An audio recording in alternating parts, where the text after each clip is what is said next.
Hello, everybody. I'm sorry for starting a bit late, but a certain someone, aka Strange Seconds, who said that he was going to come on, and he said, "Oh yeah, for sure, 6 to 8. I am totally free at that time. Just send me a link when it starts." He has not arrived. Been waiting for a while, so we're starting about 20 minutes late. So, yeah. Anyway, so second episode of the Homo-sapien agenda.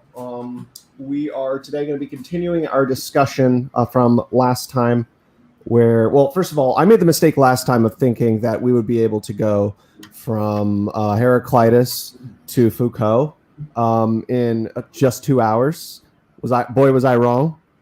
So we're going to be splitting this up into like a 3 or 4 part series, focusing on different eras. And today, in this second episode, we are going to be covering roughly the High Middle Ages. Well, which is where we left off last time, through probably about the time of Descartes, early Enlightenment. We'll leave off from there.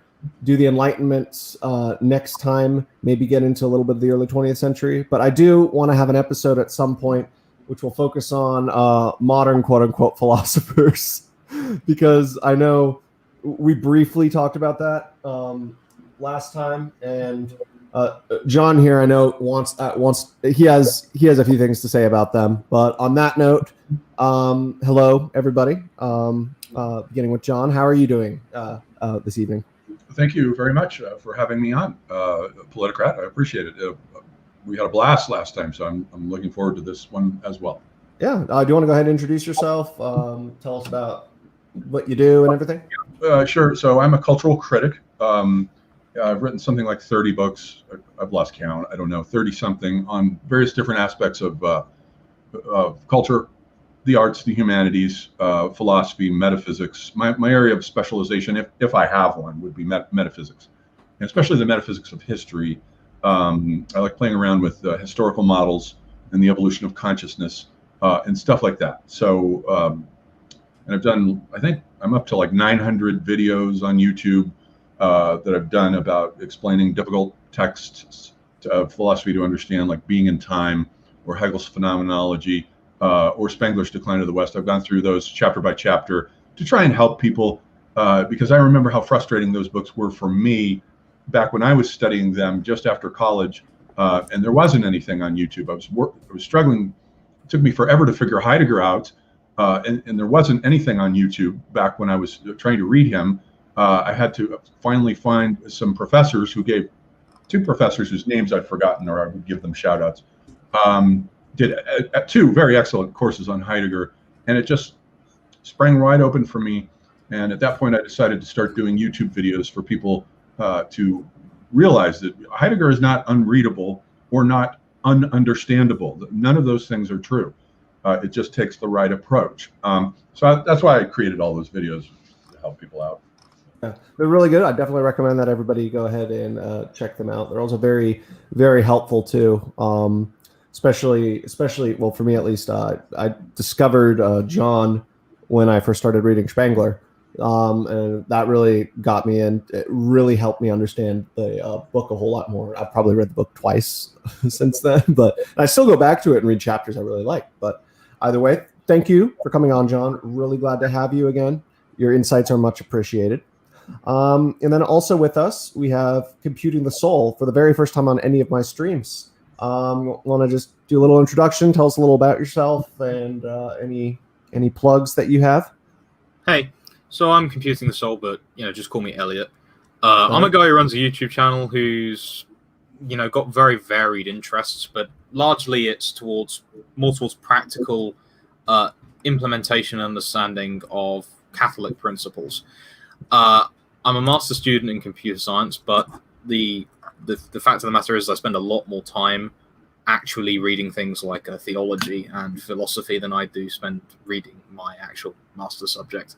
I mostly tend to focus on Catholic philosophy in a very broad sense, and I tend to fit more into a scholastic kind of frame, although I do take a lot. I probably read more from patristic authors than I have from scholastics in total.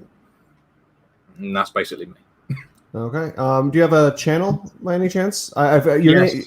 Okay. All right. Yeah, I do. I have a channel that's called Computing the Soul. So if you want to watch some stuff, like there was yesterday, I published something on sanctifying the city, and a couple of days before that, I published a very from the hip kind of video pointing out that a lot of the decolonization sorts of people and anti-colonialism people, they take most of their ideas from French and German philosophers, and asking them the question, why would you let some countries that colonized your lands dominate your mindset as well when trying to overrule that? Interesting. We have to check that out. Anyway, so again, one last time, welcome everybody. We're gonna get started now.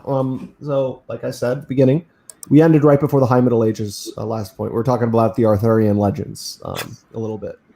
So I think a good time. I think scholasticism. That's where we're going to start today. So I think the really scholasticism is kind of, and I almost wonder if part of that is sort of, we live in a very secular society these days, and so there's sort of that whole attempt to sort of distance and reject the quite literally, like, the truth about how a lot of our modern ideas are descended from ideas that themselves emerged from Christianity. A lot of people these days don't like to recognize that it's not that modern Western civilization is not just influenced by Athens, but also by Jerusalem. So, but yeah, no. So Christianity, of course, emerged in Europe. It emerged first, of course, in the Near East, but became official religion of the Roman Empire in the 4th century under Constantine the Great, and then it really started becoming an intellectual force by about the beginning of the 2nd millennium, which is where we're going to start. So, Computing the Soul, you are you're the expert here on scholasticism, more or less. I feel like you'd probably be the best one to go ahead and just summarize it to the audience. I mean, I know a little bit about it too, but I think you'd probably be the best person to explain it. Okay, so scholasticism, considered as a movement in itself, ultimately emerged out of the patristic age, and this occurred as a natural development. You'll sometimes see people who will say it isn't, but you see previous intimations of a kind of a scholastic mindset in earlier writers. For example, one that really springs to mind is Saint John of Damascus, who was writing in the 7th or 8th century. His work, The Fountain of Wisdom, begins with a very long logical treatise, basically explicating a very similar logic to what Aristotle held. I think I would be very surprised if he doesn't explicitly quote him. And this sort of builds over time across before it really comes into bloom in the beginning at the end of the 11th century, but really, really coming in earnest in the 13th and 14th centuries. The first proper scholastic would probably be somebody like and this is a guy who writes in a very different way from the scholastics who we'll be likely discussing at length, and that would be Saint Anselm of Canterbury. His work, the Proslogion and Monologion, which are essentially extended prayers, which have been interpreted by some as ontological arguments. Yeah, we Anglicans really like him. Yeah, I mean, understandable. I mean, he was one of the first Norman archbishops of the Central See in the south of England. But this develops across the 12th century. There are some other figures I seem to recall. There are a bunch of them. So there's William of Saint-Thierry, I believe, is one. I've heard some people. There's Bernard of Chartres. I was mixing up Bernard of Clairvaux and Bernard of Chartres. There were these philosophers that sort of built throughout the 12th, but then into the 13th you explode, of course, with the very famous one, St. Thomas Aquinas. You have likewise St. Bonaventure, and you have a bunch of other figures at the same time. The teacher of Aquinas being one of the most important figures, as really one of the first scientists, that being Saint Albert the Great, or Albertus Magnus. And you have this whole system of these largely celibate monks. Some of them are just lay administrators. Yeah, and I know I at this time, because, and I know like the idea of celibacy as being like absolutely fundamental for a priest. I know most of them were celibate even early on, but that really didn't even start becoming really enforced, I think, until the late 10th century, from what I remember. Yeah, but you see a lot of intimation of this in much earlier writings. For example, in St. John Chrysostom's letters to St. Olympia, he goes on this long expanded explanation to St. Olympia, who was a friend of his. I believe she was an abbess, explaining the use of celibacy as this tool for cooling the intellect. Because there's this idea that you see, expressed, I think, really in most natural law philosophers, and certainly in the scholastics themselves, that misuse or use of the sexual faculty in the world has a habit of sort of harming the rationality of a particular person. I think even modern philosophers even hold this. Like I've heard people say that Nietzsche has held this, and this is especially the case when you need a. Just want to say, is it possible the reason Nietzsche said that was because he had a hard time finding a woman, like it was a cope? I mean, prostitutes on a regular basis. That was his, because he couldn't get women otherwise. But yeah. I mean, you could say that. Yeah, that's true. But this is also held by men who viewed celibacy as a good. In fact, actually, this is a really good time to explicate. Wait, just want to say, didn't Evola say something similar? I don't know, I'm not too familiar with him, but I'd be shocked if he didn't, because Evola, I think was it Revolt Against the Modern World, he says that there's two truly masculine paths. There's the warrior and there's the ascetic, and the ascetic would of course cover this. So the root of clerical celibacy, and specifically mendicant celibacy in this case, because most of the philosophers we'll be talking about will be Franciscans or Dominicans or Augustinians, these being mendicant orders, are the three evangelical councils. There's poverty, there's celibacy, and there is stability is invented by St. Benedict. What's the last one? It's poverty, celibacy, and there's another one that isn't really particularly relevant to us right now. But when Jesus says to his disciples to become a eunuch for the sake of the kingdom, this is the evangelical call that the mendicants and what Latin Rite priests follow. Although this isn't inherent to the reception of holy orders. You can be married prior. Yeah, I know. And then, I know a lot of, especially in the, I think this was really after and I know there were in the Middle Ages, this was the case too, but I know during, right after the Counter-Reformation, you started seeing a lot of widowers too. Yeah, you always had. In fact, actually, there were entire families that would go and join monasteries. Saint Bernard of Clairvaux is an example of this. His entire family joined a Cistercian monastery at a place called Citeaux in France, and all of them became monks. So you see this quite a lot, particularly in the Middle Ages. Of course, you don't see it so much now. You also see, even now, you see widowed men becoming priests. I've met one actually once. Let me interject a question here, computing this. Well, don't you feel that it might have something to do with the cults and traditions of the cults of Cybele and Attis, where the priests would literally castrate themselves? Because it reminds me of Father Origen, who, that phrase you quoted about eunuchs, took it literally and apparently had a surgeon remove his genitals. No. Okay. And I'll explain why. Hold on. Because I'm not done. I'm not done talking. Oh, sorry. Because back behind this, going back into ancient Mesopotamia, there were traditions there in the cults of Inanna at the city of Uruk, of castrati, of one giving up one's genitals for the goddess on her behalf, even though she did have a temple priesthood of prostitutes that practiced prostitution for sacred reasons. So I'm wondering if there might be some way in which you see a genealogy here going all the way down, if there's any echo to that. Go ahead. Sorry. No. The reason why this doesn't work is that Origen was actually ecclesiastically censured for this act. One of the bishops wanted to ordain him a priest because he was an incredible preacher, but because of that, frankly, misunderstanding, he wasn't permitted to be a priest. Now, you have a very strong tradition in the Old Testament of celibacy. You see it in prophets like Jeremiah, and you see it in Elijah.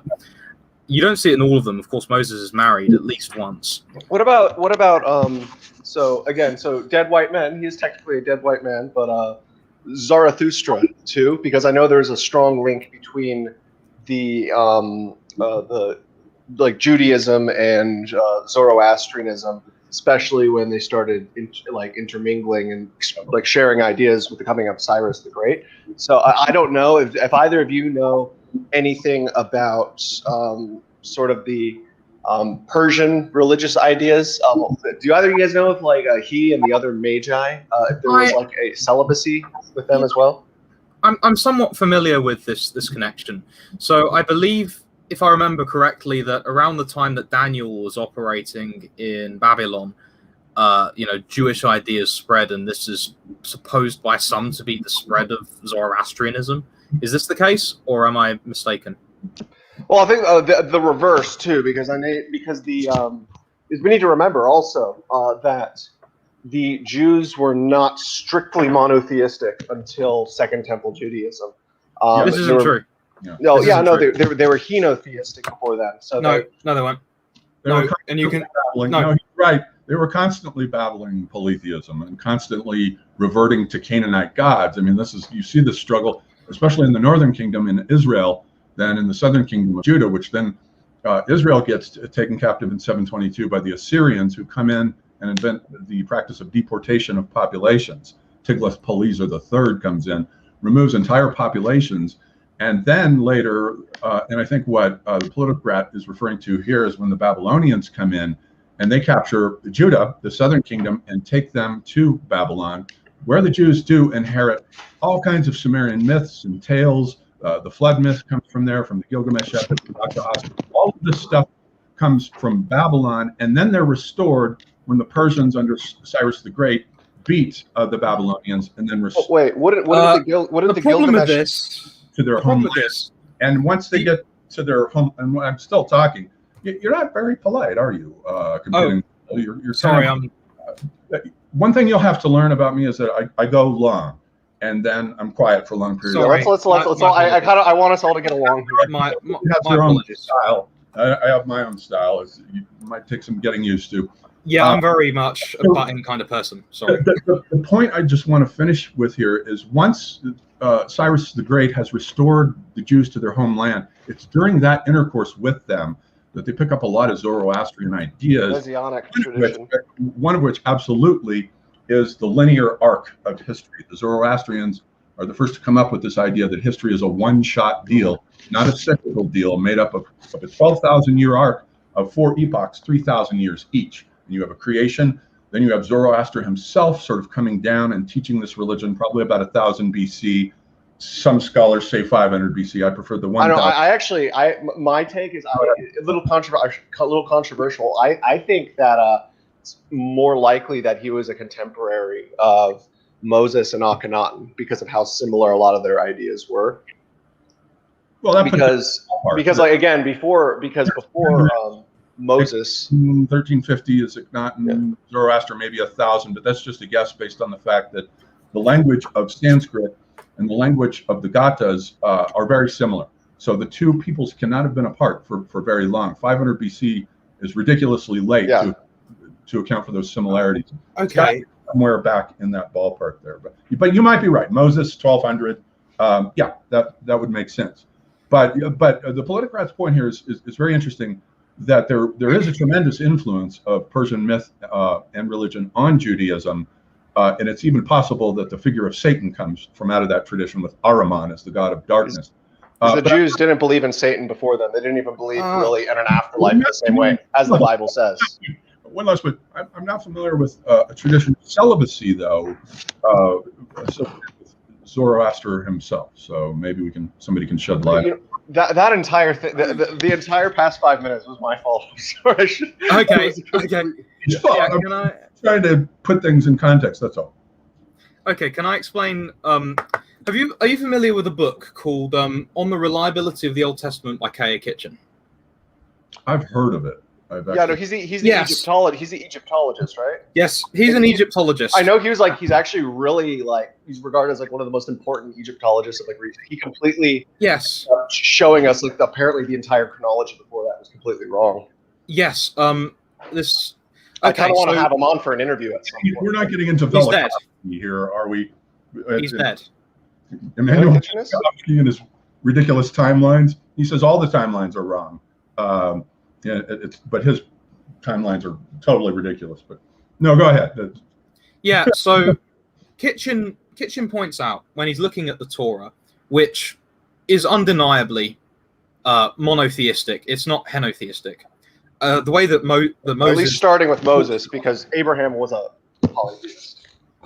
He began as one, but God reveals himself to him. Right. So the way that God introduces himself to Moses is, "I am that I am," as pure being, Yahweh, which is Paleo-Hebrew for "I am."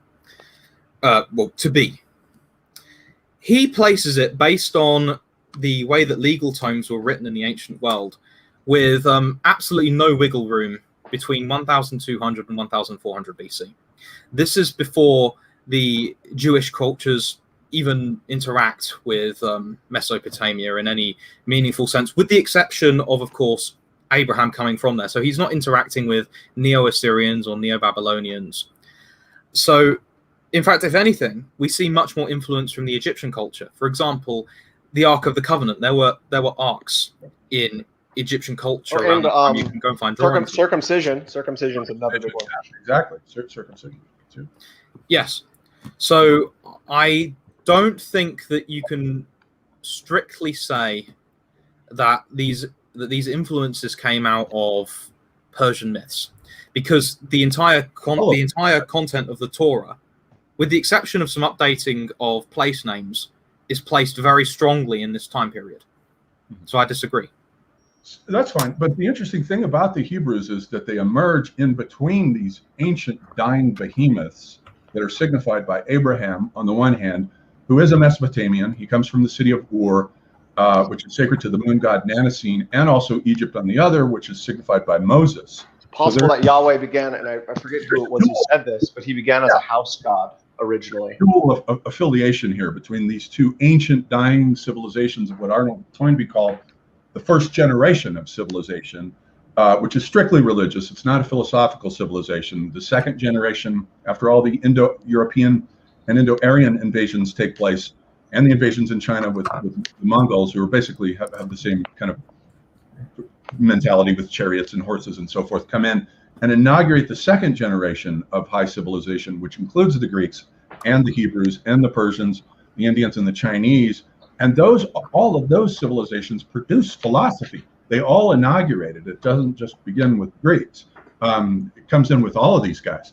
And so I see the Hebrew world had a very tough time finding its own sense identity, its own sense of self-identity in between these two civilizations. It's like a kid, growing up with two tyrannical parents trying to find his own identity, and they end up finding their identity by fusing together different elements from Persia, from Babylon, from Mesopotamia, and from Egypt. There's strains woven together in the entire. And just computing the soul.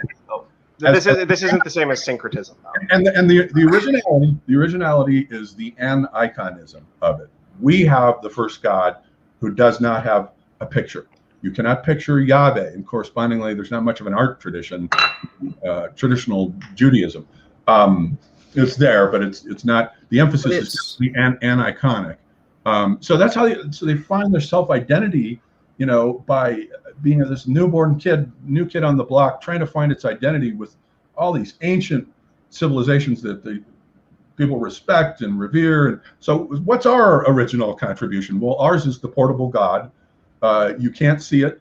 We carry this God with us as nomads from the desert in the ark. It's portable. not stuck. It's not trapped in the world of images and icons. I have no idea how we got to this point. We were talking about the Scholastic. I brought up Zoroaster and celibacy. Yeah. I just want to say it's not. I mean, it's not strictly that though. The way that God introduces himself to Moses as "I am that I am" is a far more substantial thing than just having a portable God. It's He's not a being. There's no image. I am the I am. There's a burning bush, but there's no divine revelation. There's no vision there of a God. Yeah, I mean, it's basically God. In a sense, God is just saying. I'm trying to think of the right word. There was a funny joke that I heard where he was like, "Hey, don't question me." Like like, he's just saying, "I am." No, like, no, he isn't. like, No, he isn't. He definitively isn't. That's why they try and stone Jesus when he says, "Before Abraham was, I am," because he's saying that he's pure being. That's what I'm saying. That's exactly what I'm saying. Yeah, but he's not like deflecting the question. He's saying that he sustains all things that are in reality. He isn't a portable God. He doesn't have location. He sustains all. Well, that's what I mean. He's transcendent. It's very similar to Elijah's revelation on the same mountain that Moses goes up to, where he hears the wind and the elements, and he says, "No, this God is not immanent in nature. It's not one of the Canaanite nature deities. It's the still small voice that I can hear in my head of him speaking to me." It's the same exact revelation as the burning bush. And I think this could actually lead us back to the scholasticism aspect too, because where I don't think Elijah actually says that. I want to check because I think that what was said by Elijah was that he heard him in the smallness of the wind. So what happens? It's something like the ground shakes and the Lord wasn't in it. It was the fire burns and the Lord wasn't in it, and a wind blew against the side of the rock and the Lord wasn't in it, but the gentle breeze and the Lord was in it. Right? I don't think that this is an indication. This isn't some sort of separation from physical force. This is. I think this is much more about sanctification. That's the whole point of it, that it is the voice and it's not in the elements. Just like with the Hebrew invention of the alphabet, we have a complete, if it was invented by them and not the Canaanites, which I tend to favor the Hebrew hypothesis, because it's totally consistent with them getting rid of hieroglyphs, which are pictures of the gods, and abstracting this idea of this aniconic alphabet. All of these things fit together to create a single vision, in my view, anyway. Maybe it's not true. Maybe they're, but it seems to add up to the world's first aniconic religion, which Islam inherits. Islam inherits it and early Christianity sticks with it. The art becomes entirely geometrical, unless you're talking about Persian Islam, which is a different matter and a different Islam. But they're pretty faithful from that still small voice and that burning bush all the way down through the mosques, which have no images on the insides other than sacred geometry. The thing is, though, is that not only did the Israelites carve images in the form of the cherubim and in the form of the serpent on the stick, they also had images inside of the temple. Let's not forget the serpent on the stick healed people, right? Yeah, I think we should, guys. I think we should stop here. What I want to do, I just want to say, what I think we should do is, because this is an interesting topic, and maybe we should do another stream about this sometime. I'll put a note of that down, because I do like the discussion aspect and back and forth, but we need to stick on topic to the scholasticism aspect. So to rear us back to that, we have Aquinas, who really starts to talk about, like, one of his biggest, and I know I'm being a little like general with this, but one of his biggest things was the reconciliation between science and religion, and basically just the synthesis, in a sense, between Aristotle and the beliefs of the church fathers, and about how these ideas of science and religion are fundamentally compatible, and that God does not exist within, like, God, heaven, hell. Those things they're not fundamentally physical things. They are transcendent. They exist in the universe and outside of the universe, and how the concept of, because you have the Quranic view, which is more about how God acts through the supernatural, and then the Christian view, which was originally, like, for instance, like, there's this tradition within Christianity that completely abhors the concept of magic. Again, you see that with, like, the burning of witches, which really began with the Calvinists, especially. and just the condemnation of magic and necromancy and all that stuff. Whereas, like the traditional Christian view, and Aquinas wrote about this in the Summa Theologica, about how the God's miracles, what they are done, like God's miracles are more or less performed through natural things that occur for the most part. So, for instance, I think he was talking about the column of fire that the Hebrews ended up following when they were during the Exodus, and he talked about how a natural explanation for that, and he said, but it was done through the will of God, but it was likely, he opined that it was a comet most likely. And it does not, but just because it was not a column of like a magical column of fire, that does not by any means mean that it is any less true. But then you have, again, the Quranic idea, and you see this especially with biblical literalists these days who do ironically take a very Quranic view of miracles, who is like, no, this is exactly, according to how English puts it, it's exactly this, exactly that, no room for science and religion to be compatible, which is absolutely ridiculous because it goes against a lot of the ideas which emerged during Aquinas' time with the rise of scholasticism in the universities and teachers. So I think that will, I think maybe that's a good discussion to be had as well. I think this is actually a really good thing to go after, because one of the really big problems that happened with at least later scholasticism, and I suspect, and I might be wrong because I haven't actually read Averroes, and this is like a shadow of a memory, this might have been a problem that was inherent in Averroes, schisming the religious knowledge from the scientific knowledge. All these things are under being regardless, right? God's revelation is existent in, although revealed in a different way, exists as much as scientific phenomena.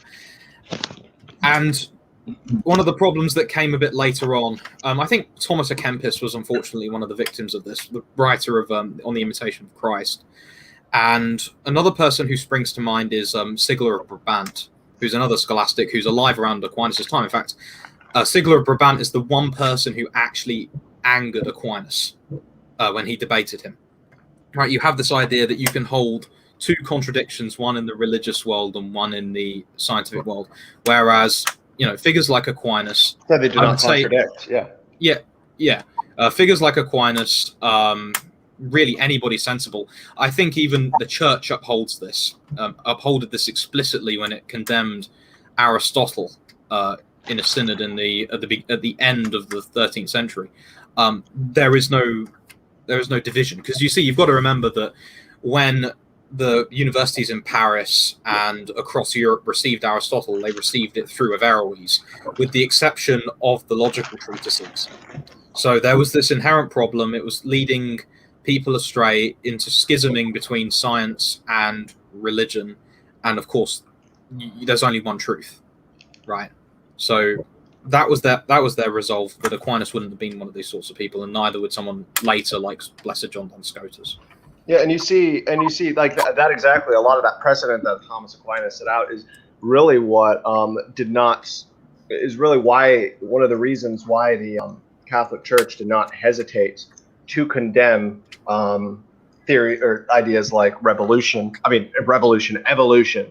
and then you also had what a lot of people seem to forget, and I don't understand why there are a lot of, especially evangelical Protestants these days, who like completely hate the idea of the Big Bang, yet they don't realize that it was like the Big Bang itself, when it first came about as a scientific theory in the 1920s.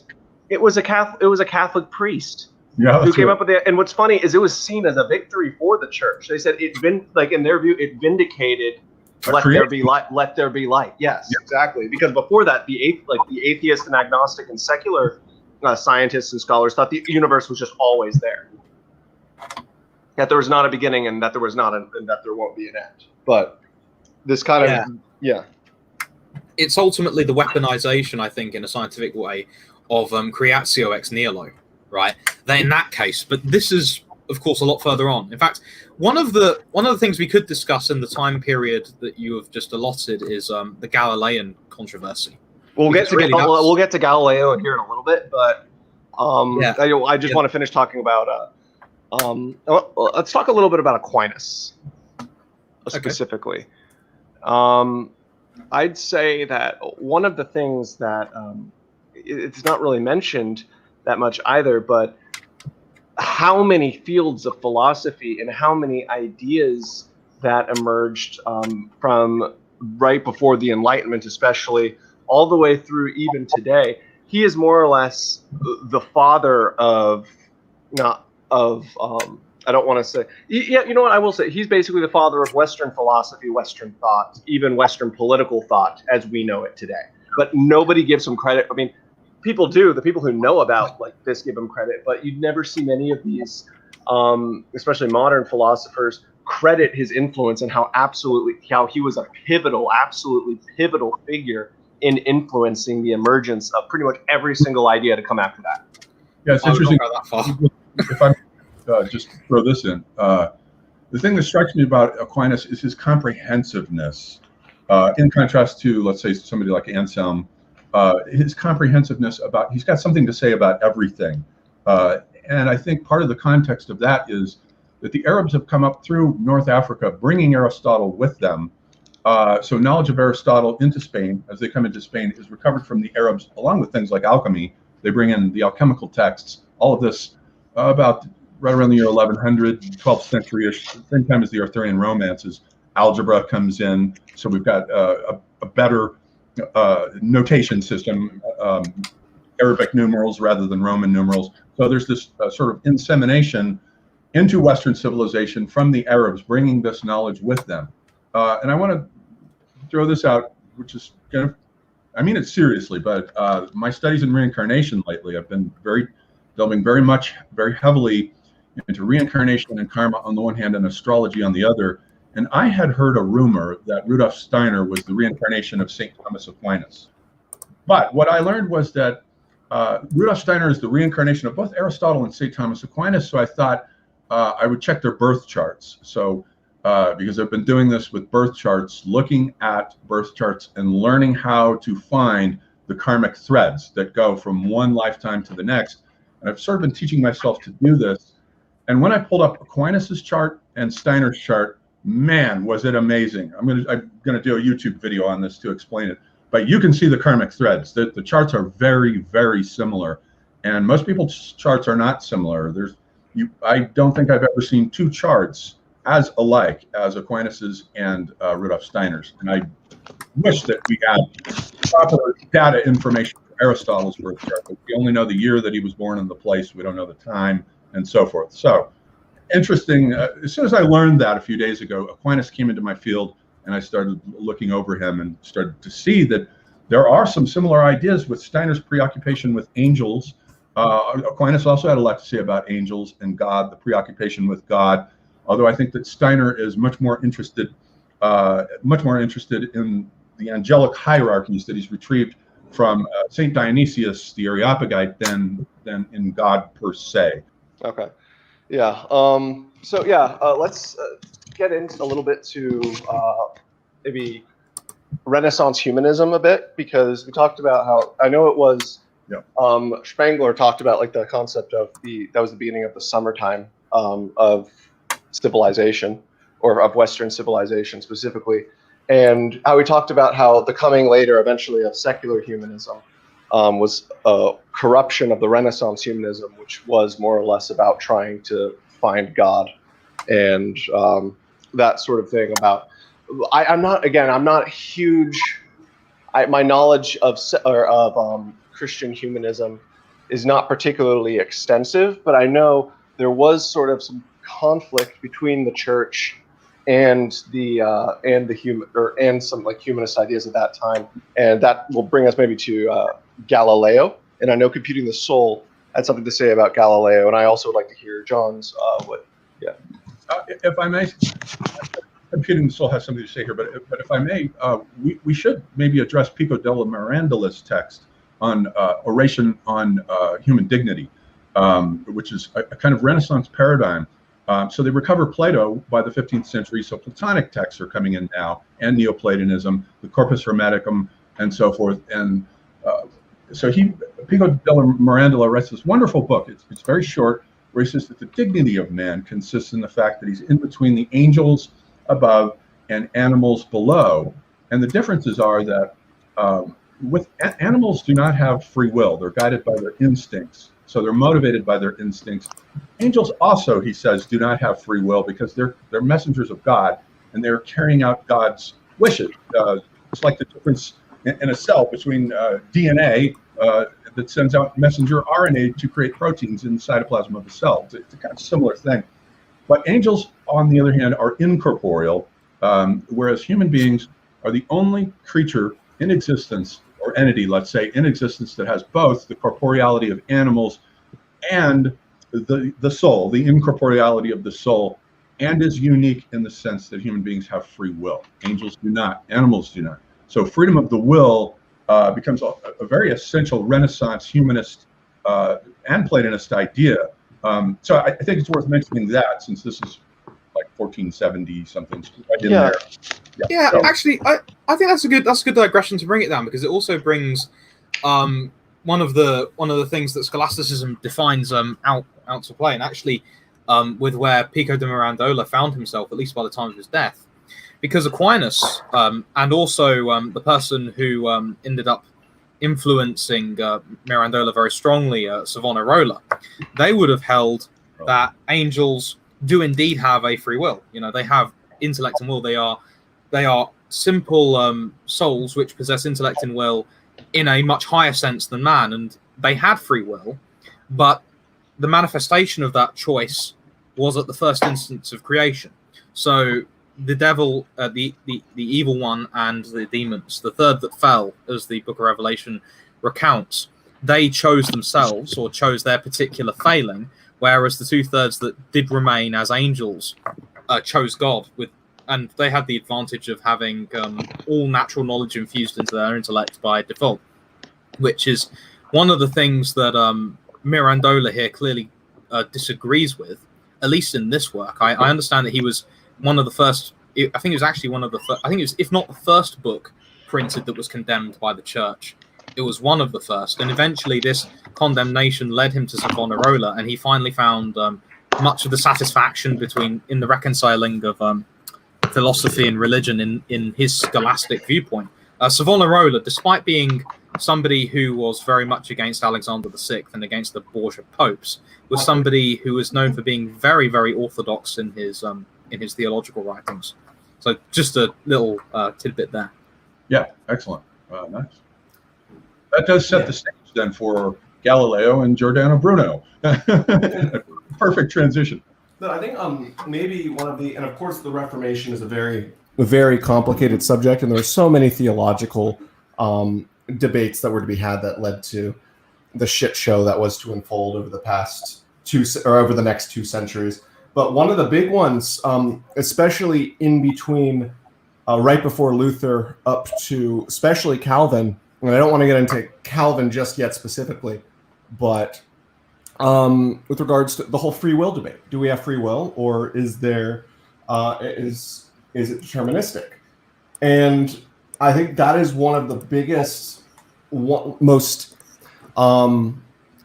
just ongoing just dialogues in Western civilization, even to this day. And then you even have people like, and he would basically refute and be offended if you called him a Calvinist. But you see Sam Harris, who basically espouses all of these Calvinist ideas on free will, but just applies it to science, more or less.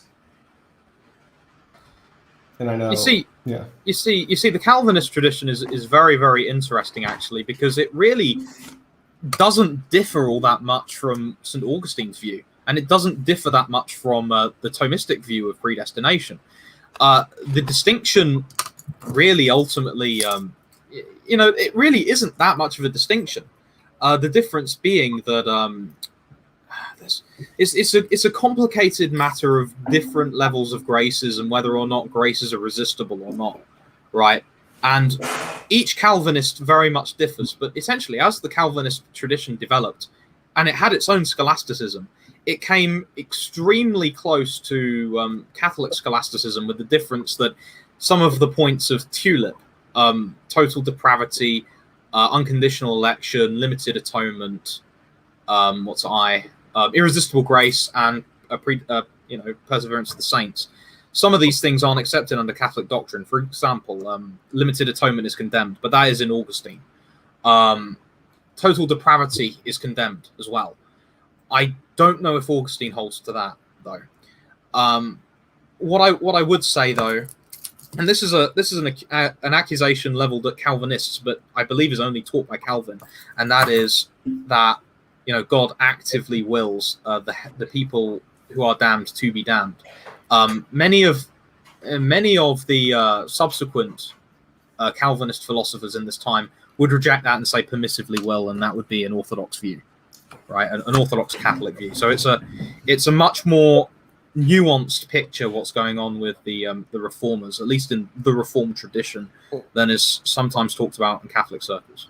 Yeah, what I also find interesting is with the Reformation, the early Reformers like Martin Luther and even John Calvin, with theologically speaking, are a lot closer to Catholics than a lot of modern Protestants are in terms of their acceptance. Like, for instance, Luther, Calvin, I mean, their stances on, for instance, the perpetual virginity. That's a big one. Marian theology. They continued to adhere to traditional Marian theology. Yeah, the trouble is that they threw out the veneration of the saints, which is something that was there even in the Jewish tradition around the time of Christ. For example, at one point in the scriptures, Peter offers to Jesus while Jesus is being transfigured to build tabernacles for Moses, for Elijah, and for Jesus. And the significance of this, as you'll also see prefigured in the Old Testament, is that all of the saints, the reason why the saints are venerated is because they bear God, right? And the Protestants, misunderstanding this, point out in the Torah, you shall not serve and render service to idols, right? Which is what these people would be if it weren't the case that they have the full indwelling of God, and that's why we ask their intercession, which is a distinction that is very often not made, one of the silliest points of the entire Protestant Reformation, and something that was never really contra scripture, but there's sort of a moral panic over it, I think. One of the things that occurs to me that we should think about is, I remember my surprise at reading Arthur Koestler's excellent biography of this epoch, The Sleepwalkers, and he's talking about how when Copernicus is coming along in the middle of the 16th century with the heliocentric hypothesis, which of course he's resurrected from Aristarchus, from the Greeks. But his concern is to restore the idea of perfect circles. The planet is what Koestler calls, by this point, the cosmos was in a bit of a sorry shape, because there was this Ferris wheel cosmos with cycles and epicycles and all this crazy stuff going on. Plus, there were problems with the calendar. And the Catholic Church, at first, I was surprised to learn, was actually favorable. They were interested in hearing about Copernicus' ideas about a heliocentric cosmology, because with the calendar, they were losing time, and the festivals and holidays were in danger of slipping. So they were interested in fixing the calendar with the Gregorian calendar reform. And I find it interesting. So, I mean, Copernicus, I think, was a bit of a coward. He didn't publish his book until he was dead, or whoever published it for him in 1543. But it does set the stage now for the guys who come after, especially Kepler and Galileo. And they come in with, now it's a totally new paradigm. And the Protestants are the ones who reject this. Then it shifts to the Catholics. And then now it's time to burn heretics. And so the whole thing this really is a transitional period, this whole period from 1500 to 1600, transitional in every respect, in the cosmological respect, in the philosophical respect. Luther breaking off in 1517, Reformation, Counter-Reformation, the 30 Years' War, the 30 Years' War, all this stuff that went on. It just amazes me that it did finally stabilize and solidify, and now we all agree on things like the calendar, what the cosmos looks like. It all came out of this mess. So John, I just have a question for you, real quick, John. So while we're on the Reformation topic, so I know you were raised Lutheran, from what I remember. You said, yeah. So would you So, just what is your overall analysis of Luther and Lutheran theology in general, and in Well, terms of its, and yeah. what do you think like the main, so I guess, a metaphysical dispute was between it and because I know it's closer to Catholicism than most forms of Protestantism, Sure. but I don't know. I just feel like you would be the most kind of like how I have so computing the soul is would talk here for like Catholic, Yeah. but then you, because your knowledge on the occult, and then also because you're Lutheran, I feel like you'd be the best one to talk about this. With Luther, I think of Luther as kind of Prometheus figure who rebelled. You know, he's almost like Satan in Milton's Paradise Lost. You know, he's like, no, I'm not playing this game. This game that the sacraments are inviolable, that these corrupt priests with their corrupt sex lives are doing this, and the sacraments are inviolable. So it doesn't matter what the ethical character of the priests are. No matter who, as long as it's an ordained priest, these sacraments work magically. They have this effectiveness to them. So I do like that he rebelled, and that this is a tendency, as Thomas Mann points out, and he writes an essay on the German resistance to the South, which has been there since the Battle of the Teutoburg Forest, where the Romans tried to cross the Rhine and go in and conquered Germany, and they got their asses kicked. They never attempted it again. So the Rhine became this kind of cultural border between what Toynbee calls a Promethean North and an Epimethean South. Is that what you would call a boundary act? Because I know that's your idea. It's a boundary act. You will not, this culture versus that culture, you will go further from this point on. And so that it's interesting because that resistance to Southern Mediterranean culture has been there ever since that battle. I mean, probably before it as well. Tacitus's book on the Germans is the oldest text that we have. I think it's at 60 AD, something like that. But the Germans have been there for probably much longer than that. They're part of the Indo-Aryan invasions coming in from the second millennium. So what's interesting is that with Luther, we have this Promethean revolt, which I like and admire. The guy did have balls. But the thing I don't like is he got rid of all the images, all the beautiful art. You know, Catholicism is almost synonymous with beauty. I mean, it's just beauty everywhere. You walk into a Catholic church, and I know this because I was married for 15 years to a Catholic woman. So you can imagine how that was. I remember my first attending my first Mass and how beautiful it was. And if you look at the art on the walls in the 17th century in Dutch churches, they're boring. There's nothing there. Anti-iconism, yet again, has come in from the North, which seems to prefer the word, whereas the South seems to prefer the image because it's Epimethean and still beholden to Mediterranean culture forms. So I do have mixed feelings about Protestantism. So I would put it that way.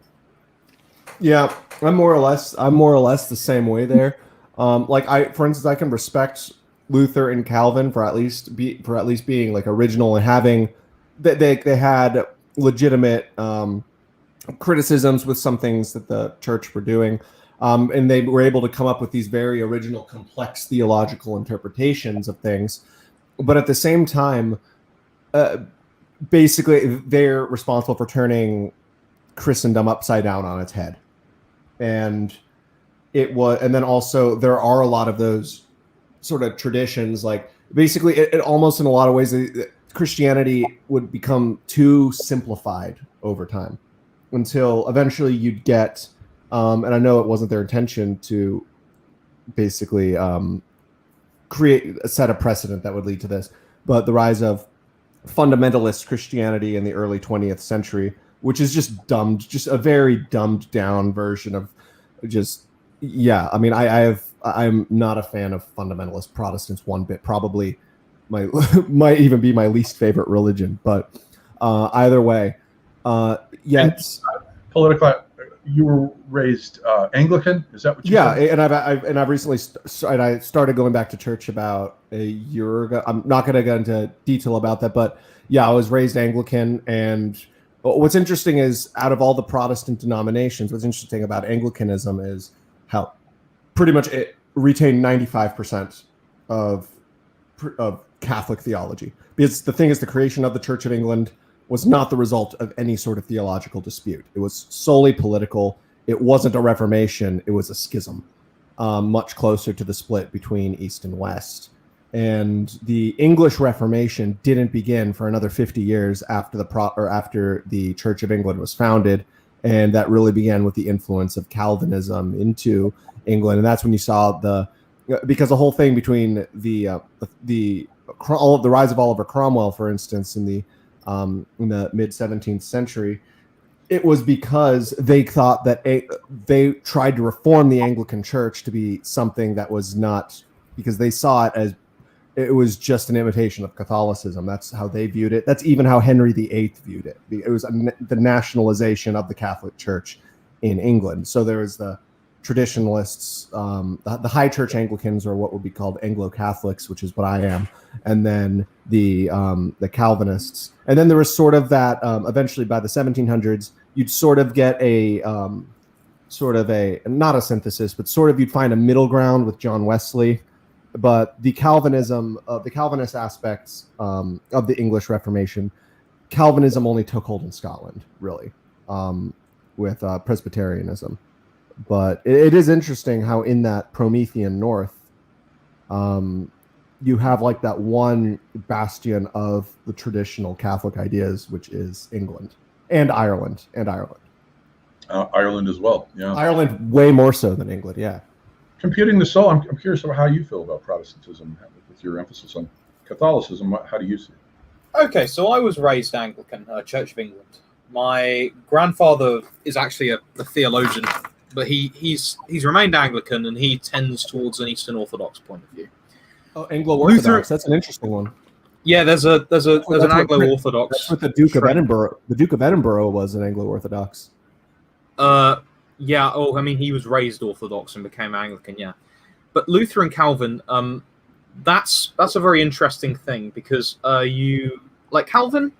Calvin was a man who was wrong, but the man was a genius, right? He was a complete genius. He was very wrong though, and that's largely because he took stuff from Augustine and because of his attitude towards church governance, which is out of accordance with history. Luther, on the other hand, very educated man, but crazy, completely crazy. You can tell from his table talks. He talks about his discussions with Satan and things like that. Did not know that. Yeah. This was the man who sacramentally married. I believe it was either the Landgrave of Saxony or one of the Counts of Hesse to a second wife.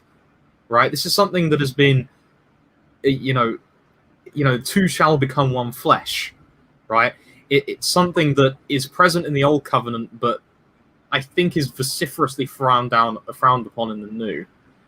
As for sacraments, I doubt that he would have held the position that a bad priest can't administer a sacrament, because this was condemned as Donatism by St. Augustine, and as an Augustinian and somebody who makes strong references to the fathers.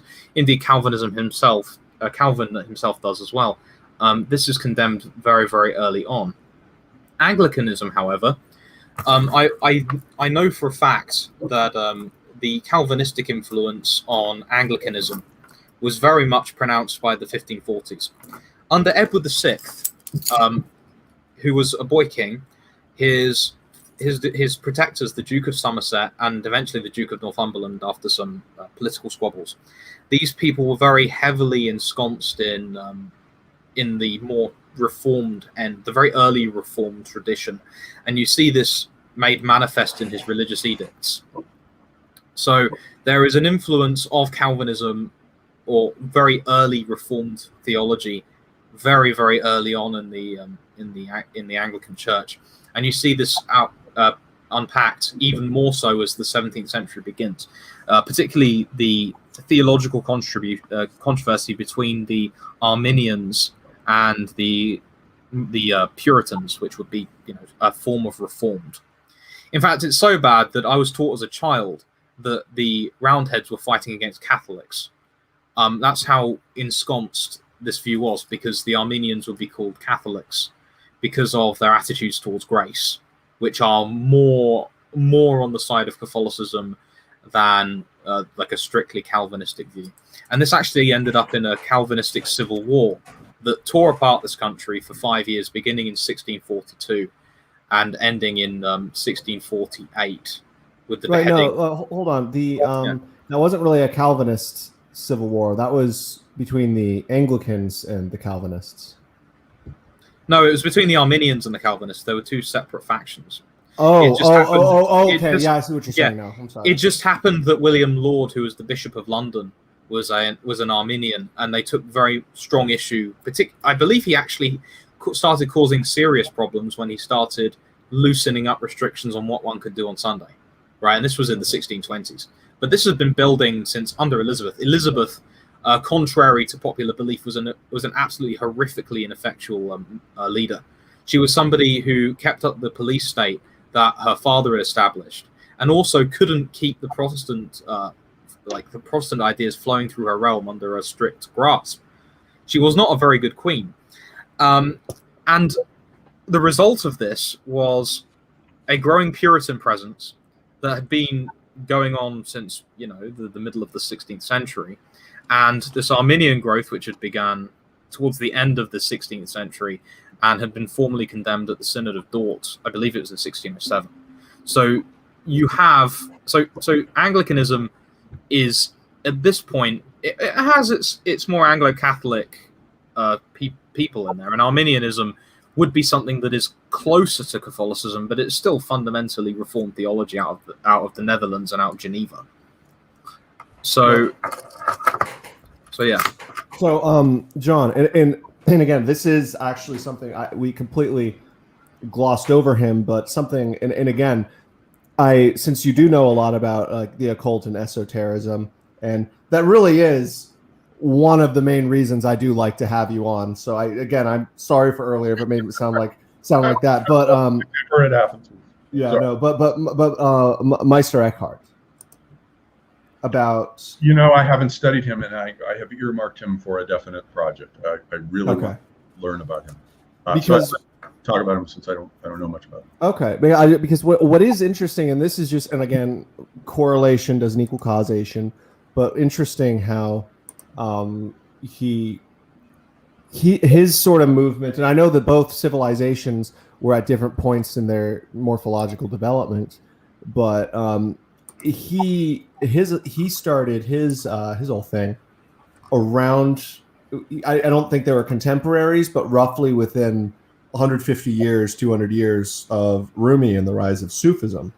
And so Sufi Islam, it never really took off. And honestly, but I mean, it's still been a present, sort of a lingering presence. And honestly, I think it's the only possible future that Islam has left, if it is actually to, recover from where it is currently. But in a lot of Orthodox Muslims would not like my saying that, but either way, but what's interesting is Meister Eckhart had some of those very similar ideas, yet managed to frame them in such a way that was not heretical.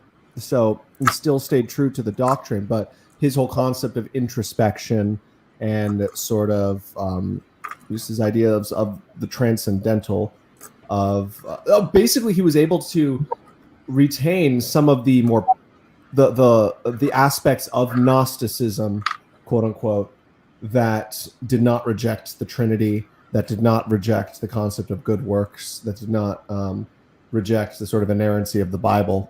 But what's interesting is how Master Eckhart's ideas, you would see them in Rosicrucianism, sort of. Rosicrucianism. And then in a sense in Masonry, which until the 1800s, there were many Catholic Masons, and then Masonry was banned by the Catholic Church for purely political reasons, of course. But we have what? No, it's because it was heretical. Okay, you know what? You should have a conversation with Black Square on this, because he's a devout Roman Catholic. He's also from the UK. He's also a Mason, so he has some interesting insights on that. Well, he's in mortal sin. But either way, I'd say a lot of those ideas did it didn't just the esoteric aspect of Christianity did not linger or take off as much as like Sufism did in the Middle East. I want to undertake this special project because I'm only just recently discovering the Western mystical tradition. I always used to idolize India as having all the gold, let's say, with this, but it started with Rudolf Steiner, and I'm interested now in going back and worming my way through Emanuel Swedenborg, who was Kant's favorite mystic, and Meister Eckhart, and also Jakob Burma. All of those guys are really fascinating to me. So I wanted to take a special study of this. So I've earmarked that for a project. The West does have a mystical tradition that is just as good as what India prides itself on. And so, but this is a recent discovery of mine in the past, I don't know, 8 years, something like that, 7 or 8 years. I've spent a good deal of time studying the mystical tradition of the Catholic Church, actually, and we have a great deal of writers. One of the most important ones who would have been writing in this period would have been St. John of the Cross. Yes. And I mean, I've got on my desk actually here a synthesis of all of these writers under Father Reginald Garrigou-Lagrange, who was the dissertation director for St. Pope John Paul II. And, you know, I'm not sure I would call it compatible with really any other religion besides Catholicism, but it's there. Yeah, and I've been personally trying to learn more about it as well, because I do think that there isn't enough of a balance in sort of Western religion, Western Christianity. I feel like there should be more of a balance between the esoteric and the exoteric. Like, it's got the exoteric aspect down, but there's just, I feel like there should be more of an equal emphasis on introspection, meditation, and seeking to find sort of a truth both in the external, as like someone like as Saint Francis of Assisi would call it, and then the internal, like someone like Meister Eckhart and Saint John of the Cross. No, you're wrong. It's plenty. Saint Thomas Aquinas himself had his own mystical writings. No, I know. It's all over the place. It's all over the place. The only reason that it's played down, I think, is because of faith alone Protestantism. Yeah, because there's no need for the interior life for a Protestant who believes in faith alone, because there's no useful works. Yeah, it's huge. No. Yeah, like I said, I just said Western Christianity in general, which is in the United States at least, and in the UK, dominated by Protestantism. So I should have clarified that, but yeah, I do 100% agree. It was the Reformation. I found Aquinas to be very mystical. I've only read synopses at this point. No, completely. He's my favorite theologian. Yeah, very mystical, and almost it's not that far from Rudolf Steiner if you add in reincarnation and karma, which is what I think the West missed. It's pretty close to being right. I mean, Aquinas is good stuff. I really like it, except I was a little disappointed with his epistemology, where he denies that the soul has any innate ideas in it and that all our knowledge is derived from the external world. The Germans solved that whole debate, starting with Immanuel Kant. I was a little disappointed that come on, the soul, it has to have innate ideas for part of this whole Neoplatonist tradition. There's a Neoplatonist thread running through Aquinas. Didn't he pretty much lay the precedent for empiricism, would you say? It sounds like and Bacon, which is a total surprise to me. Well, Bacon, yeah, absolutely. But I didn't expect that in Aquinas, so I thought that was interesting, because it's like anticipating already the debate between the rationalists and the empiricists that happens, starting with Descartes, and goes on, until the Germans work it out. Yeah, I think the problem, if you were to try and integrate karma, at least as I understand it, into Christian religion, is that you would end up having a problem with Pelagianism, because ultimately karma, as far as I understand, determines where you're going to reincarnate, right? Yeah, so are you hinting at a problem between karma and free will? Is that the issue you're getting at? No, I'm saying that it leaves out God's grace, because we are saved ultimately by grace. This is what the scriptures say, and if there's karma and this originates in the human essence, then you wouldn't be being saved by God. You'd be being saved by yourself, and that's condemned heresy. That was condemned at the Synod of Orange in the middle of the 6th century. Well, it would be a heresy. That doesn't mean it's wrong. That's the whole by problem. definition. That's the thing. That's the thing. Like, heresies are by definition wrong. So, speaking of which, I think what needs to be said. Hold on. Okay. It's by definition wrong because the church says so. Yes, which was established by people being itself. So yes. that puts dogma and authority. This is what pissed Luther off. That puts dogma and authority ahead of truth, because the church thinks it has a monopoly on the truth, and it does not. As I've learned studying world philosophy, not just European philosophy, Catholic philosophy. The church. There's a picture that the church has completely missed. And just because they say something's wrong doesn't mean it's wrong. Every religion likes to do that and say, oh, that's a heretical idea. With Pythagoras, irrational numbers are heretical. Nonetheless, they're true and they exist. So just want to make sure I throw that in there. Okay. Can I respond? Yes, of course. So if we treat Jesus as God, i.e., pure being, and therefore the writings which he indeed, breathed are authoritative because they come from truth itself, and he establishes a church that has the binding power of heaven, as he clarifies in those said scriptures, then the things that the church expresses on earth are by definition the truth because they originate from the absolute authority which defines a truth in the first place. So actually, if we accept Christ as God, and there's no reason to deny so, that's exactly what the scriptures say, and it's exactly what the history says, and what we can see from the lives of the saints.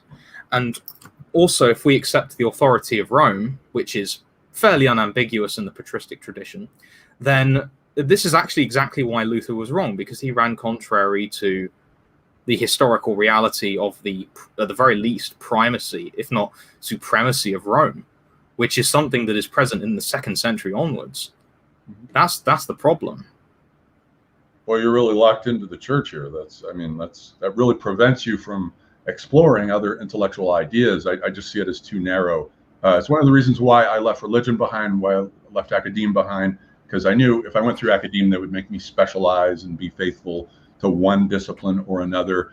I'm interested in ideas in a universal sense from all different points of view. You're only talking from one narrow slice of the pie that is authoritative only because the Christian ideas became allied with the military mega machine of Rome to enforce it. That's the only reason why it won. It had that military mega machine to give it the Herculean power, let's say, to enforce its doctrine, which is a total irony because it started out by, of course, persecuting the Christians in the arenas. But those were a manifestation, in a way. Christianity appealed first to slaves for a reason, because the Roman world had been disaffected with internal proletariats, to use Toynbee's phrase, going all the way back to the Spartacus slave revolts, where you were getting a disaffected internal proletariat who Toynbee defines as being in a society but no longer of it. They're totally disillusioned with the dominant minority that rules now not by mimesis but by force. And so that sort of slowly paved the way for spreading this sort of, I don't want to say meme or virus, reduce it to something like that, but spreading the ideas of Christianity amongst those without power at first. And then it turns around with Constantine to those who now have the official power of the military mega machine, which can then enforce through military force any dogma that it wants. And so that's the only reason why Rome has all this power and authority, because of tradition. On top of that, it just won. Good for it, but it's wrong. Can I give you two responses to that? First of all, if this were the case, how come it's the case that the Eastern Church, i.e. that was outside of Rome, was the largest body of the church until the 13th century, first of all? And second of all, if this were the case, why is it asserted a full 140 years before Nicaea in the writings of Irenaeus of Lyon that Rome has, every church must agree with Rome, first of all, and then you see later on with Cyprian and Stephen's controversy in the middle of the 3rd century, the same thing? And why do you see dogmas being enforced against Paul of Samosata in the same century, despite the fact that Christianity was still illegal in the Roman Empire? Because you have all these species of Christianity going on. The Orthodox version of Christianity is the Eastern version. There's a Nestorian version of it that also migrates to the East. In the West, we get Irish Christianity, which was abortive because of the Vikings. They nipped it in the bud, but it was very different and very mystical. It had a very different feel to it from Catholic Christianity. You had Arian Christianity coming in, converting the Germans to that early on, and then finally Catholic Christianity comes in with Patrick and company bringing it all in. But there are writers like Oswald Spengler who regard that as a cultural pseudomorphosis. It's a false formation that has been imposed on the West that's totally at odds with native European mythology, the mythology that the church dismisses as pagan, but which is authentic to the land. Scandinavian myth and Celtic myth, those are the authentic mythologies that are one of which was integrated in a way to fit with Christianity, ironically. But it was part of the evangelization effort. The Grail romances, you get an integration of Celtic myth and Catholic. Okay. Sure. Okay, can I ask? So 2 questions. Right, first of all, the source that I'm citing here, St. Irenaeus of Lyon, who talks about the Roman Church agreeing with, he is originally from Ephesus, which is in the East. So he would actually be an Eastern Christian, and yet he's proposing that Rome has agreement with all churches. He is somebody who is a 2nd-generation disciple of St. John. Second of all, you also have the Epistle of 1 Clement, which was written in around about 75 AD, immediately after the death of Peter, and yet it presumes to tell an Eastern church, the Corinthians, what to do from Rome. So I don't see how this kind of weird split down idea of Christianity really works in the context of the ante-Nicene Christian tradition. I don't think it exists. It exists in Mormonism. Oh, I don't doubt it exists in Mormon. Yeah,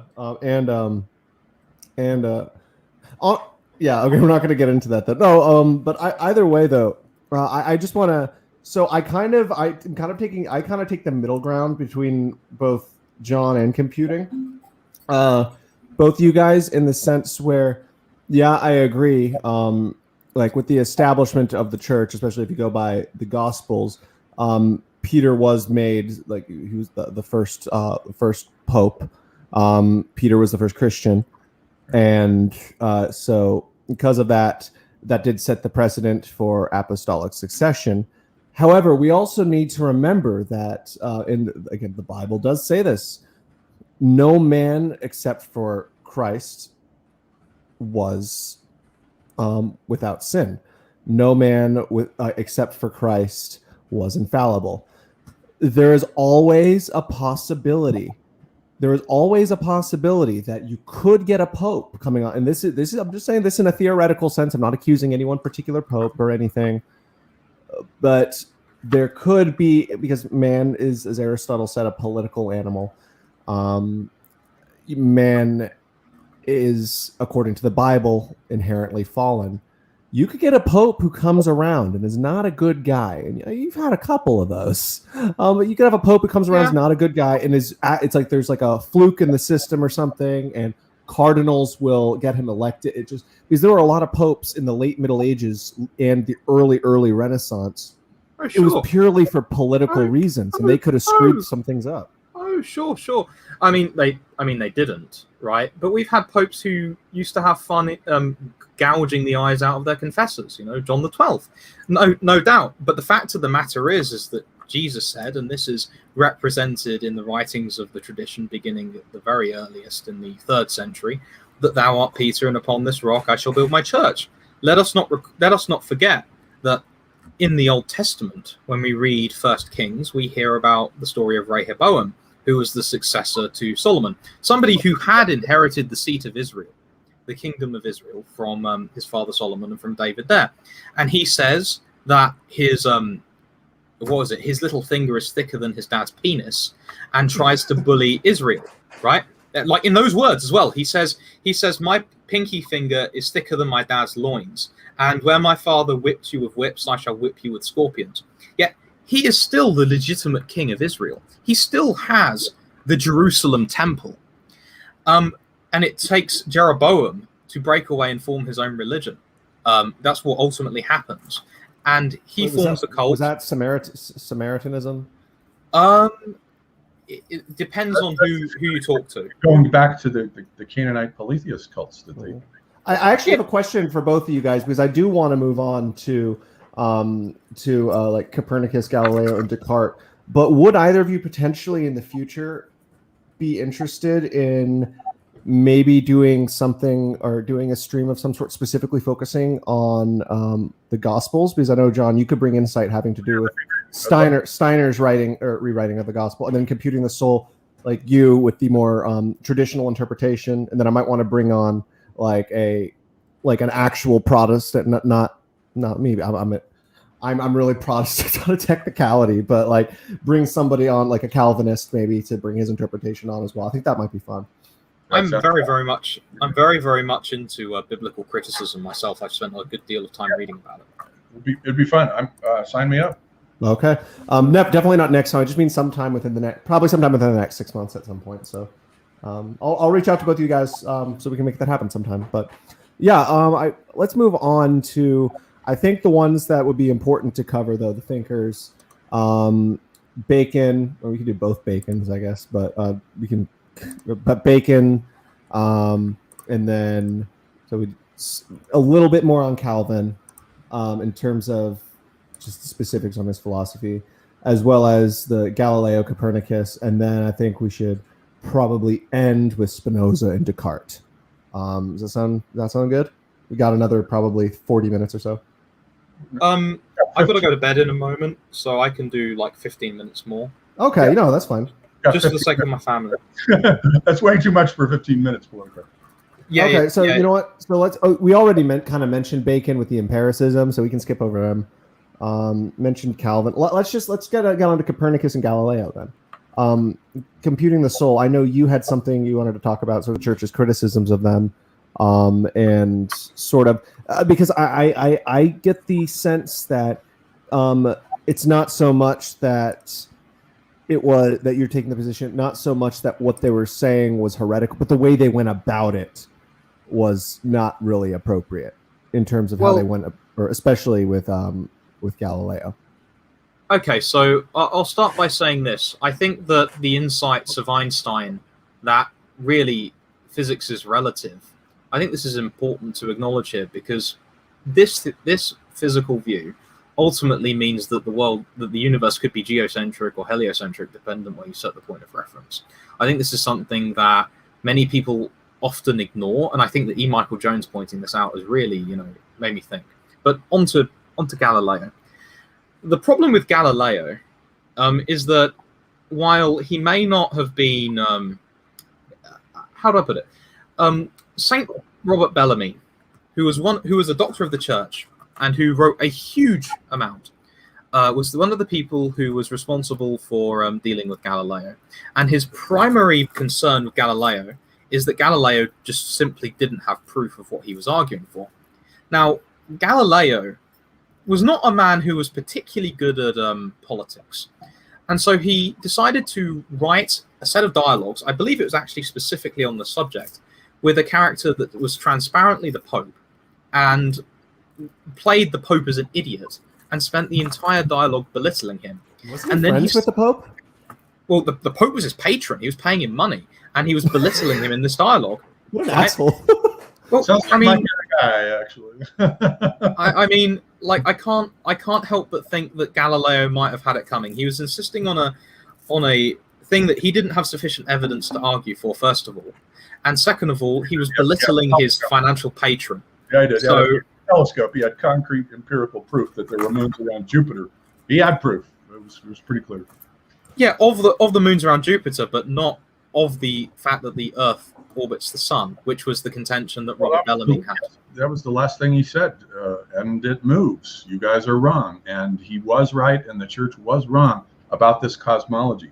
Whatever else it may be right about spiritually, it was wrong about the cosmology. Well, if we take on board Einstein's view, then I don't think that we can say this definitively. I agree with you. Actually, I agree with you there. physically we're living in a heliocentric cosmology, but not metaphysically. Metaphysically, the Earth is the center of this whole drama. So I agree with you there about the relative viewpoints of geocentric versus heliocentric.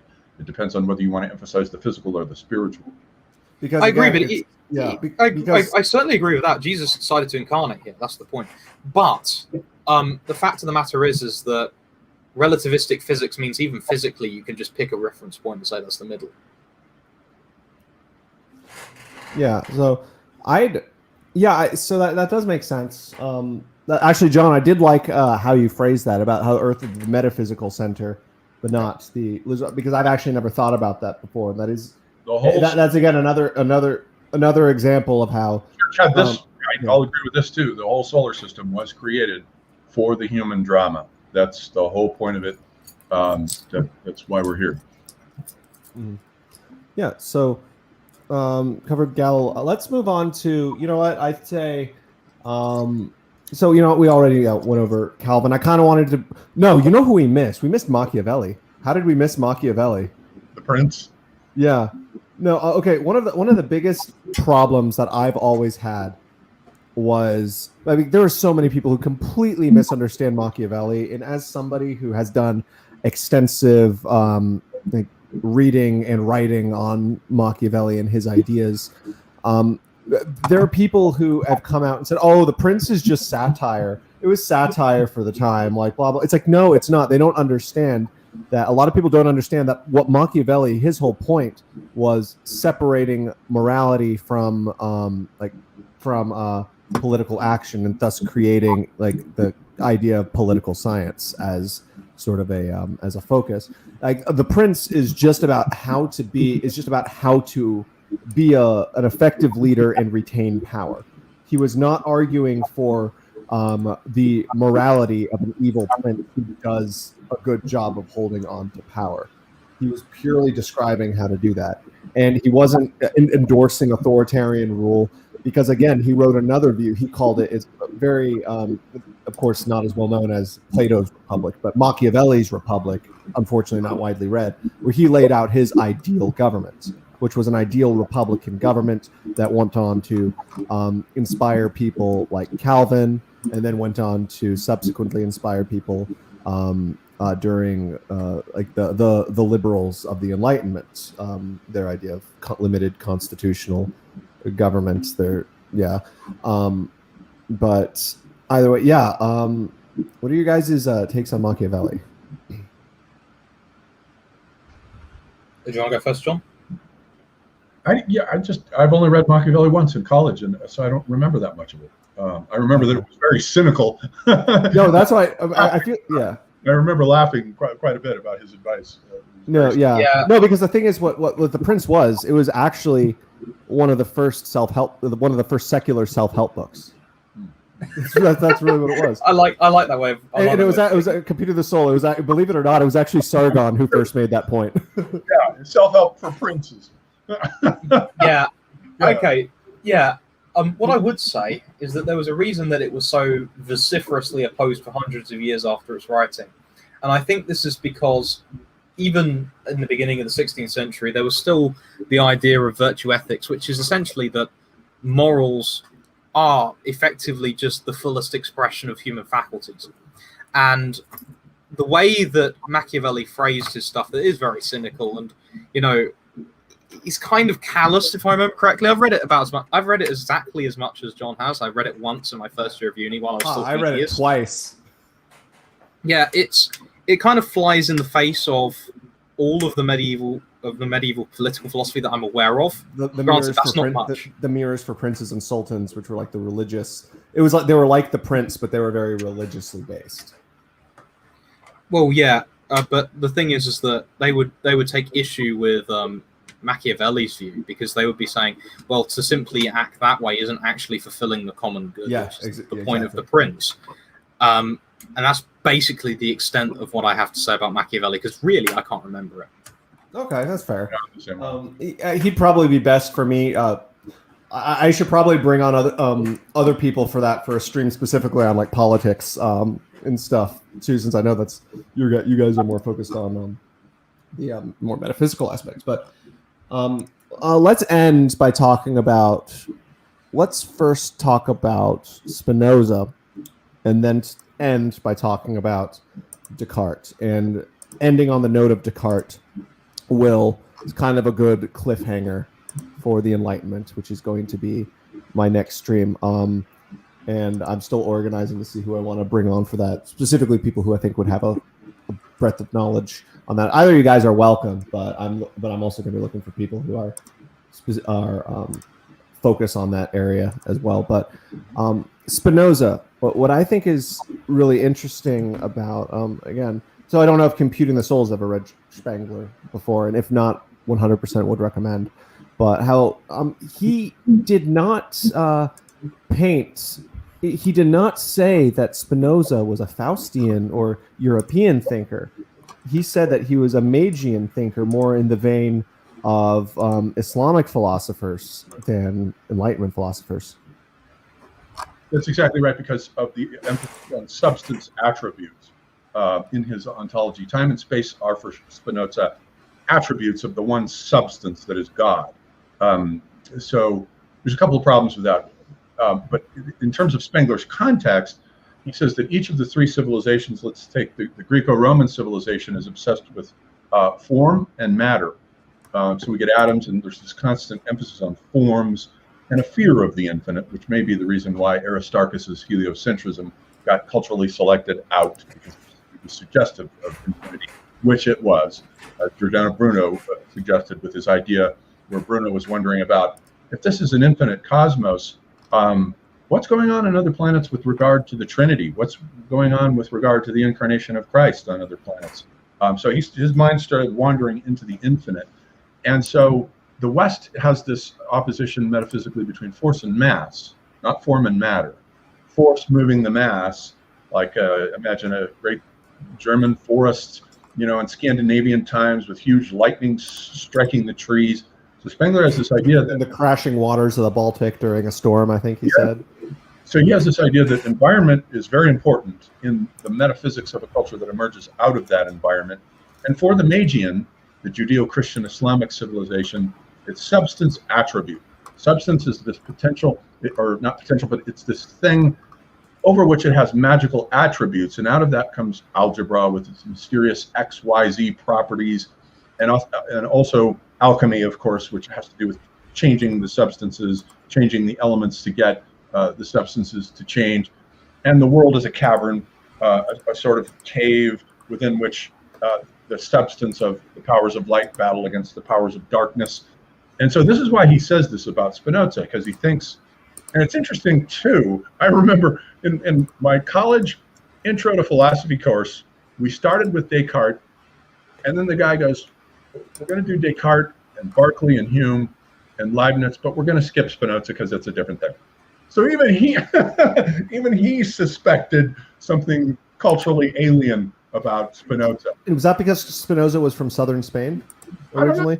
So there was still that leftover pseudomorphosis from the Islam hot zone, with the Jews, Arabs. That whole zone in the 12th century in Spain was a major zone of cultural cross-fertilization.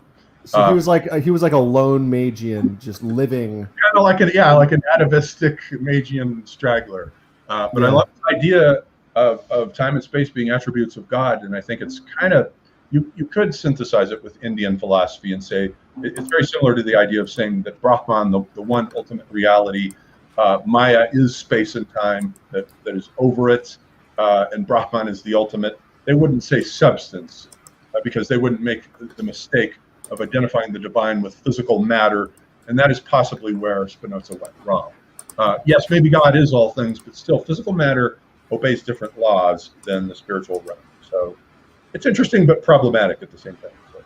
I love how Jordan Park here. So that is interesting what he's saying. I've always wondered what prime symbols would have emerged had North Native American cultures developed. I also agree. I think it would be interesting to at some point in another stream talk about sort of potential speculations on what would have happened if other cultures had developed. But I just find it funny that that his avatar is Calvin from Calvin and Hobbes, about how I've always wondered, like that comic strip. I mean, how are they related to the actual Calvin and Hobbes, which is kind of funny.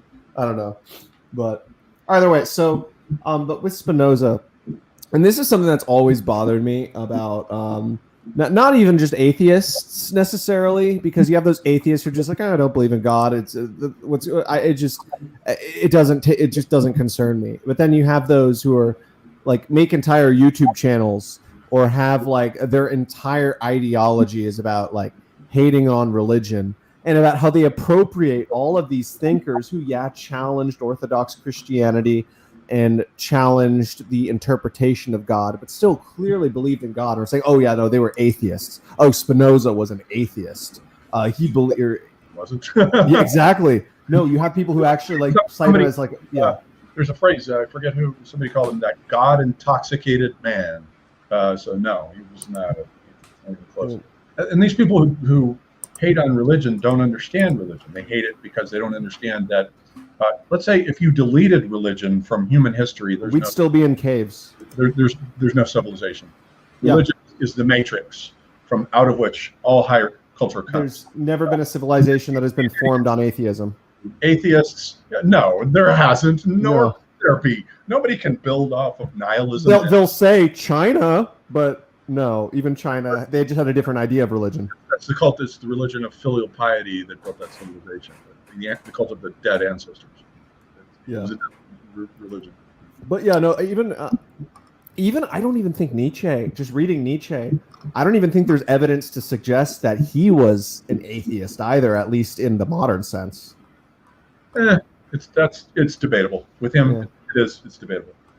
But either way, but yeah, no, because would you guys say maybe that Spinoza was kind of an animist in a sense, or at least sort of a neo-animist, maybe like just a more complex version of it, because he talked about how he sees God in the trees, he sees God in the God in everything, but it comes back to that inert substance. But with Leibniz, it's a whole different show. All his active monads that are thinking and perceiving within matter, everything perceives, is Leibniz's idea, and these monads are little miniature entelechies that he's retrieved from Aristotle and embedded in every single thing. It's like the active version of Spinoza's kind of inner substance.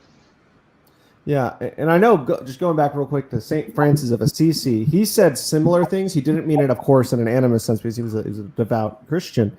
But what's interesting is how, and so I know Francis of Assisi wasn't an empiricist because empiricism wasn't a thing yet, but it almost makes me wonder if he sort of set some of that precedent down that would eventually lead to Aquinas applying it in a more like scholasticist way. But the idea of finding God in nature, maybe that set the precedent for the idea of sensory experience, or basically understanding reality based on sensory experience. So I don't know. It just makes me question, because I do see some at least sort of links between the motifs in general. But I think maybe we should. So maybe start with Descartes next time, and that would be a good starting. Well, point. I just wanted to say I wanted to end for the next just 5 minutes. I just felt like maybe we should just end on starting a little bit on Descartes. Well, he does great modern philosophy. That's what. It'd be a perfect. Anyway, it's a little late for me. Yeah, so you know what? Yeah, let's just end here then. Descartes, I guess, because Descartes opens an entire. Descartes is basically the Aristotle. I mean, not the Aristotle, the Socrates of the modern world. So I guess that is a good place to start then, because he does mark the beginning of modern philosophy. But yeah, okay, yeah. I know you guys are short for time, so we'll end here at the 140 mark. But either way, I just really want to thank both of you guys for coming on. You two, or you, John, I know You've been really busy, and then computing forever. Thank you for coming on last minute. Forever. Sorry, that's another YouTuber. Yeah, I know. I'm on the wrong island. I'm on the island on the right. Okay, Yeah, like he's on the island on the left. Okay. Computing the soul. Yeah, thank you for coming on last minute. I was really worried because I have no idea what happened to Strange Seconds. He was supposed to come on, said last night he would, but thank you for messaging me last minute and just saying you wanted to come on to talk about this thing. I really appreciate it. Great. No problem. Having both of you on. I know towards the beginning there was a little bit of a contention. I had me a little worried at the time too, but it's fine. yeah. And again, but I think we ended pretty well. I had a pretty productive conversation. Some disagreements, but also I think we did a good job of covering. But the disagreements are the fun part. They are the fun part. Otherwise, we don't have any fun. Yeah, that is true. Yeah. No, but thank you both you guys for coming on. Likewise, Computing the Soul and Political Rap. Have a good day. Look forward to having Yeah, you you guys too. on in the future. Thank you. Take care. See you later. Good night.